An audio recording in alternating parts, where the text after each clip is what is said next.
The following video will show you how to start feeling better if you're in a troubled or broken relationship and give you a chance to own the world's most powerful professionally based media series absolutely free to help you restore a relationship or move on if you must and create a better life than you've ever known. From the Thrive365 Conference Center, welcome to Beyond a Breakup with psychotherapist Jeff Rindt.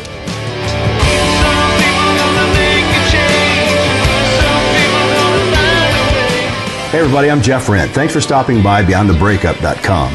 If you're trying to win your ex back and save a relationship, or if you are having to go through a breakup or a divorce, I want to tell you you've come to the right place today. I have a counseling practice in Tulsa, Oklahoma called the U.S. Relationship Clinic. And I've spent years working on a program that helps people get through the very difficult stage of a breakup or a divorce, and also give you the tools to either win your ex back or get strong enough to move on and create a life you love, whether they love you or not. You know, it'd be nice if relationships would stay together. I'm all for that. And I want to help you do that. In fact, today I'm going to give you some stuff that's going to really help. But I will tell you that you can't make somebody love you. You could try, you can put them in the basement and feed them with a bucket, but that doesn't really work out too well. So what you need to do is you need to learn to get strong today, starting today. And I've got some stuff that's going to help you. The first thing I want to tell you is that we always, when we go through a breakup or a divorce, exaggerate the meaning of love loss. We tend to think that it's catastrophic, when in fact it's just unfortunate and sad, but it does not mean it's the end of your life. Now, we get used to defining our life in the context of a relationship with somebody, and then once that relationship starts to shake or come apart, we feel devastated. And the reason that is because of an ancient mechanism that's built in us as human beings. Our brain is constructed in such a way as to keep us motivated toward things that make us feel good and moving away from things that make us feel bad. And love loss is one of the worst feelings that we can ever face. Half of Americans will tell you it's the hardest thing they've ever faced. So you're not alone today if you're going through that, and this does get better. One of the reasons that we tend to alarm is because our emotional brain, or our limbic system, tends to survey the landscape and believe that we're just in a terrible state. It's kind of like, you remember The Wizard of Oz and how that Dorothy saw the great face in fire and thought it was better to face the witch, as scary as she was, than it was to actually, look at the Wizard of Oz and say, that's not real. And in the same way, your emotional brain is conjuring up this great face and fire of love loss, that you're never going to be happy again, you're never going to love again, you're never going to be desirable or desire somebody else again. You don't even want to think about what your life is like in the future. You don't feel prepared to put yourself back together. Some of us are stressed out by the practical impact of love loss, others by the emotional enmeshment that we feel that's torn apart. And all of us have to learn to control our emotions when we go through heartbreak. One of the ways we do that is to understand that love loss, like love, is somewhat illusionary. We tend to believe that this one person is the only person that can matter to us. And I want you to think how kind of ridiculous that really is. There's millions of people in the world. And while I do believe that it's just a handful of people that can satisfy us in life, I don't believe that it's just one. And so I do believe that it's worth it to go ahead and try to put your life together in a way that's optimistic about the future. And that's what I help my patients and clients do during the week at the U.S. Relationship Clinic. I will tell you that we got this way in terms of overreacting to the emotional aspects of love loss. Quite honestly, I want you to think about it. In the very beginning of your existence, you're floating around in your mom's womb and everything's wonderful in there. You're warm, you're safe, you're comfortable. You don't have an alarm clock, you don't have gravity, you don't have to travel, or there's no light, or you don't have to worry about food. Everything is wonderful. You feel connected. And at the very earliest point in your subconscious memory, you started storing memories of bliss. I call it the bliss of the beginning self. It's a place where you felt completely alive, and you were waking up to your own existence, and everything was wonderful. And then, as things do, they change, and you got to the place where it was time for you to leave the womb and be born. And you get shoved through the birth canal, and all of a sudden it's this Wizard of Oz, wild Alice in Wonderland, gone down the rabbit hole experience of of being born. The first time you see light, it's surgical light, and you have to struggle for breath, and you're wet and you're cold and you don't know where you are, and it's a terribly scary experience, I would imagine. And so now you've got two experiences that are very different that I believe form the poles of what we try to go away from and toward in life. On the one hand, we want to go away from anything that looks scary and new and frightful, and we want to go towards anything that makes us feel connected and safe and loved and that kind of thing. And so we are constantly looking for experiences in our life that make us feel emotionally like that safe, comfortable, warm bliss of the beginning self. Now, it's not hard to understand that soon we are warmed and fed and comforted as kids, and we grow up, and we tend to draw a balance between having to launch out and do new things and then stay attached and be close. And in your situation, you have done a good job of branching out because obviously you've had a relationship, and congratulations. And that means that you've been brave. But when you go through love loss, what happens is this ancient part of you kicks in. You know, in your cognitive mind, it's probably better to get away from somebody than it is to stay with somebody or continue to pine for somebody who isn't treating you right.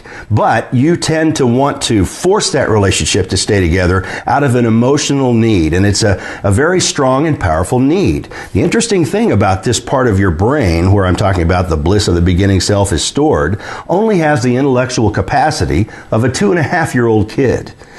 You wouldn't let a 2.5-year-old kid drive your car, so don't let one run your life. But when we're going through love loss, it's very difficult to believe that your life is going to be better because your emotions are so strong. It's as if you were in the jungle and you're 2.5 years old and you can't take care of yourself, and there's lions out there and your parents have died and you're going to get eaten. And so you're alarmed and you're fearful and you're letting off emotionally a protest, a primal scream of, oh my gosh, I don't think I can be okay without this person. That's a common emotional feeling. But I want you to remember that your mind, your cognitive mind, is much wiser and stronger than your emotional mind. And you need to learn to not trust your emotions right now and to learn to begin to cognitively think your way through this in a new way and then take action so that you can feel better.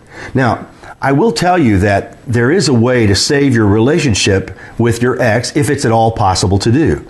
And it's the same thing that will help you also be okay if your ex doesn't eventually decide to be with you. It's for you to get strong. The secret to getting out of this terrible emotional disturbance isn't to stay in there and force them to love you and keep calling them, and the harder you try, the further they go away. That really isn't going to help you. But what will help you is to go ahead and get strong enough to live without your ex if you must. The way to get over your ex is to get strong enough to be okay whether they love you or not. I will tell you today that that is a strong statement that some of you are probably going, there's just no way, Jeff, I can't do that. But I will tell you that you can. I was, in 1980, I went to an island called Tinian out in the South Pacific.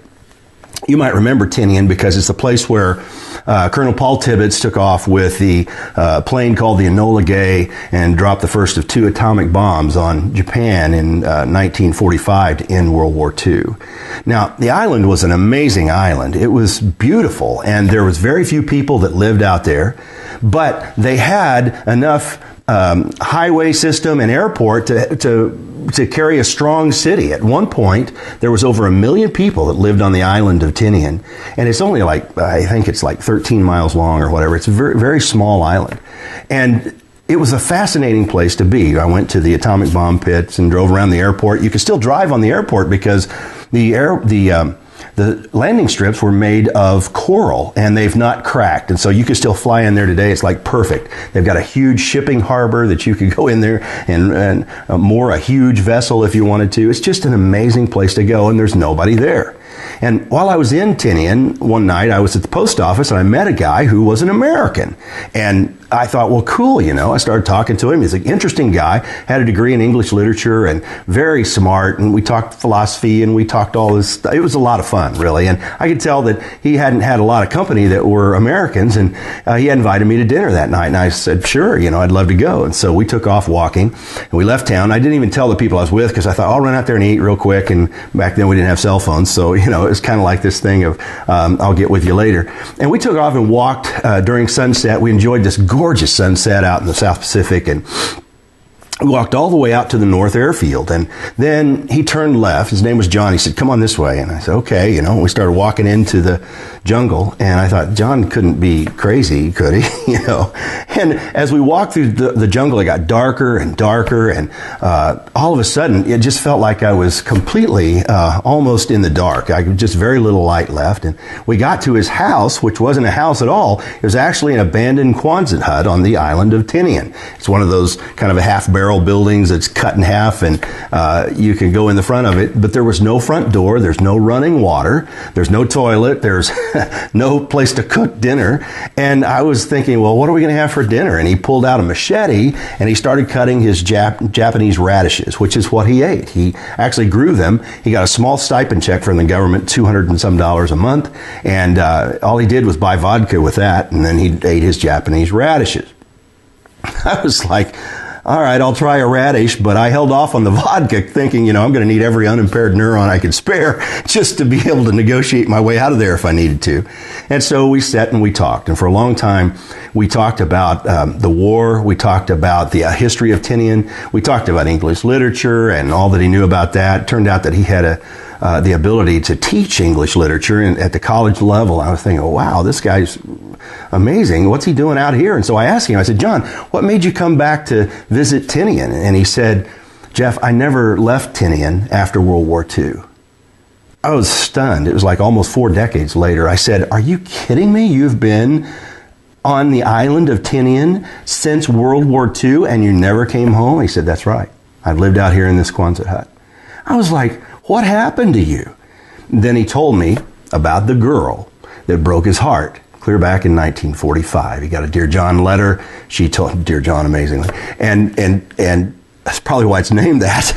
And she told him that she was going to marry somebody else. And it hurt him so badly that he decided that he would stay on the island of Tinian for the rest of his life. He was out there saying, look what you've done to me. Don't you feel bad for ruining my life? And see how you don't care and what a terrible person you are. Shouldn't you come out here and rescue me? I think he was thinking, and so forth. And I was just dumbfounded that somebody had the courage to fight a war in the Pacific Ocean, but lacked the ability to go home and face a world without somebody who he was going to marry. I was just shocked by that.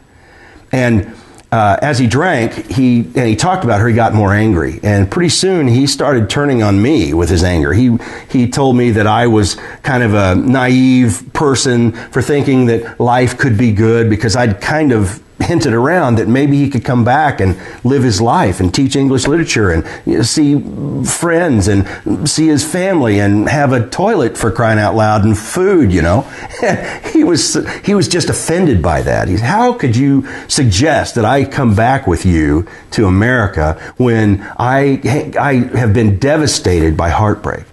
And then he kind of suggested that I was a coward for thinking that life was good.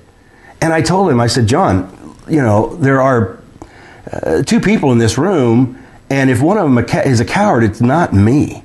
And when I said it, I just thought, oh man, I knew he had a machete. And it was so dark in there by then, I literally could not see my hand in front of my face. My body was lurching with fear, and I was just so afraid to say it, but I couldn't not say it because I couldn't look at what heartbreak had done to the life of this man. And I made up my mind at that point right there that I would never let somebody else and their love or lack of love for me determine how the outcome of my life would go. And that served me well years later because I went through a devastating divorce in midlife that nearly took me out.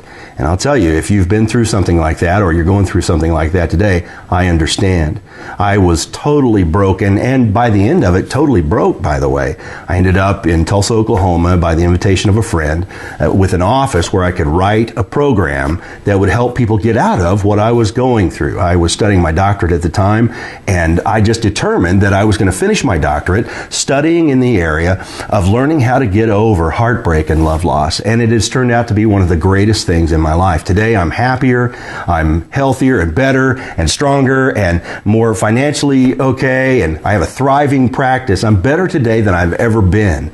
I love my wife dearly, and I am so happy to be able to bring what I've learned to you and to other people in my practice. And I get to bring it to you at a fraction of the cost based on the fact that we've got a program that will really help you that I'll tell you about in a minute. The third thing I want to tell you today is that actions produce happiness, not sitting and contemplating your navel when you're going through something like this. I know you don't feel like doing anything. It's one of the clear indicators of heartbreak or depression. Now, you're probably not clinically depressed if you're going through heartbreak, but it looks like the same thing, you know. Some of you have a hard time sleeping or sleep all the time. Some of you, your appetite changes. You either eat too much or don't eat enough.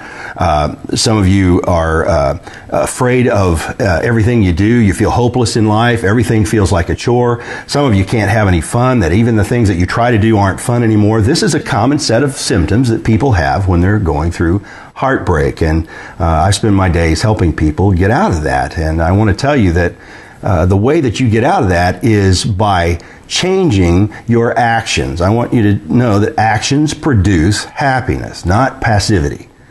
I want you to see the good eventually in what you're going through. I know that sounds ridiculous, but it's true that the skills that you learn, the skills that I learned to get myself out of heartbreak, turned out to be the things that have really helped me in life to go forward and do new things that I didn't know I could do. And you're going to learn to do that as well. All things like this work together for good if you learn the lesson from them and you move forward and create a life that you love. I know that sounds impossible, but it is possible to do. And what's the alternative? Are you just going to stay heartbroken forever? Are you just going to sit around and mope? I've seen people for 30 years that come into my office that say, that guy or that gal broke my heart 30 years ago. Aren't they horrible? And I said, yeah, they probably were horrible. But for the first 2 years, I'll give you that. But the third year through the rest of the 28, holy cow, that's up to you to change your life and make it better. And you need the tools to do it. You don't need me to sit and tell you you should do it. I'm sure you'd like to do it too.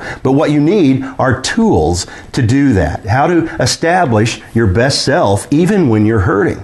A lot of you will be afraid to even talk about improving your life or getting better because you're afraid that if you try to move your life forward, it means that that's really the ending of the relationship, and that alone is just too painful to face. I do understand that. But I want to tell you that if you want a shot at saving the relationship, you need to get strong. I was working with a guy a few years ago who came to me, and he was just devastated. His wife was leaving, and he tried everything in the Desperate Lover's Handbook to get her to stay. He begged and he pleaded and he pushed for sex, and then he avoided connecting with her and withdrew, and then he escaped into all kinds of diversions and drinking, and then he even said that, look, if you don't stay with me, I'm going to end my own life because I can't deal with life without you. And the more desperate he got, the further away that she went from him. I was actually helping both of them, trying to get their relationship back together. And when the first time I talked to him, I said, look, what you've got to do is you've got to go in and change the way that you're behaving. You have to change your actions. Most of us don't like to change our actions. We like to go with what we feel. In fact, that's how we live our life. We feel things, and then we think things because of the things we feel, and then we do the things that we think about. So our normal strategy, based on our own intuition, is to feel first, then to think, and then to do. Or feel, do, think.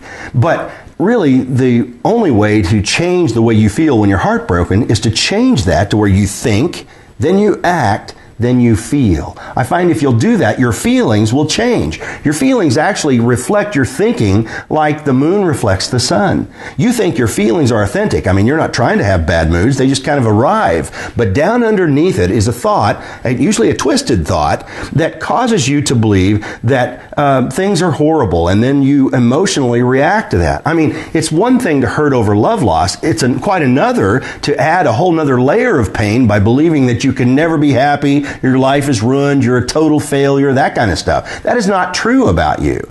Look, I'll tell you by living through it myself that it's hard, but it's not impossible to see reality in the midst of where you're at and to take action to begin to move your life forward. And if you do that, you'll start feeling better. What happened to this guy was that he ended up changing his behavior toward his wife. He was loving, and he asked her to stay, but told her that she could do what she thought was best. And she began to scratch her head and go, wow, I don't know if I want to have a life without him in it. And then she was reattracted to him. They got back together, and today they're very happy. Now, I will tell you that that's counterintuitive to what you're going to want to do. You're going to want to beg and cajole and push and shove and rage and everything to try to get your mate to stay. But that won't work. There's even programs online now that you can find that really know that you're vulnerable, and they try to sell you a program to get your ex back. And they really focus on, trying to focus on them instead of focus on you. And that is not what you need. What you need is to get strong and confident again inside, to where if somebody loves you, okay. And if they don't, well, they don't get to be with you anymore. That's really too bad. There's a story about a guy who fell in love with a girl, and he told all his friends, and for days and weeks and months he would look at her as she walked by, and he loved her so dearly and just couldn't wait to talk to her, but he was afraid. And he would even dream about what their future was going to be like together and all this. And then his buddies one day said, well, why don't you ask her out? And he's like, well, I suppose that's right, I should. And so he went up to her and he asked her out, and she rejected him flatly. And when she did that, when she rejected him, all his friends thought, oh my gosh, he's going to be devastated. We hope he's not going to be prone to use drugs or to color out some way because he's so devastated. And he turned out to be okay with it. And the friend said, how are you okay? He said, well, really, I haven't lost anything. I gave up somebody who really didn't love me, and she lost somebody who dearly loved her. And so it's really her loss, not mine.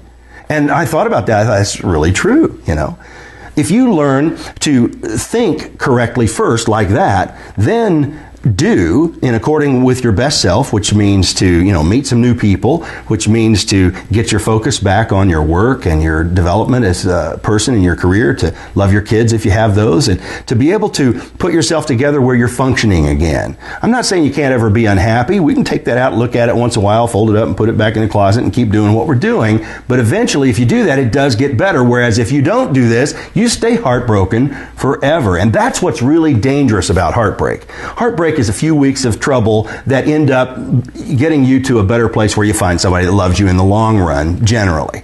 But if you turn heartbreak into a catastrophic, life-gutting experience that tanks your whole life, watch out. And heartbreak can do that to you. It's not what it can do to you now. It's what it can do to your future that's really scary. And so I hope that you'll really pay attention and understand that what I'm going to do for you is going to give you a tremendous ability to think right and to do right and then feel right. And I hope that you'll get that help today. It's there waiting for you. You need to take action to do it. The program that I've written is called Heartbreak No More. It's part of a big package called BeyondABreakup.com. Heartbreak No More is the hard copy version of that, and Beyond a Breakup includes a number of videos and streaming things that you can download as well. It's full of information that really is helpful. It's got an hour or 2 hour long DVD and over 25 hours total of information. You can put it in your car, you can listen to it. The discs are all color coded with the particular week that you're on. It's a 30-day program that is guaranteed to turn your life around when you're hurting. I'll tell you right now that it is the best thing that I know of to get you moving forward again. There's nothing else in the world like it. It's more advanced, it's more research-based, it's been put together over 16 years. It's been tested in my counseling practice and in seminars for years. The Tulsa World did an article on it clear back in 2004 when we were writing the program, and all of a sudden my counseling practice just filled up with people because there's such a demand for this kind of help and information. I've got one guy I talked to just last week who told me that it was something that he listens to every day, and it's been 4 years since he bought the series. So it's something that you can listen to over and over again. When you get the entire Beyond the Breakup program, you actually get a test that you take before you do this program that tells you exactly where you're hurting in one of 12 different areas. And it shows you which sessions in the 30-session set you need to focus on to get better in the quickest, most efficient way possible. You'll get access to the members area that will help you be able to chat with other people that are going through the program. The members area will also allow you to download the workbook, which is a 530-page workbook that's designed to go right along. It's time-stamped with every session, so you know exactly where you're at, and you can either write that in by hand if you want to print out your own workbook, or you can enter it in the digital copy that you can download from the members area. There's also extra worksheets and things that you can do, and I have a feature in there where if you have a question while you're going through the series, you can type that question into the members area, and I'll be able to respond directly to you. It goes directly to me in real time, and so I will look forward to being helpful to you. I'm glad you tuned in today. I want to tell you that your life is not over. You're on your way up to becoming the person that you're supposed to be. Your purpose in life is not to love that person who may or may not be in your life in the future. Your purpose is to be the best you, and if you do that, you'll find the love you're looking for. I'm Jeff Rindt. Make it a great day. I hope you'll get the series, and thanks for stopping by.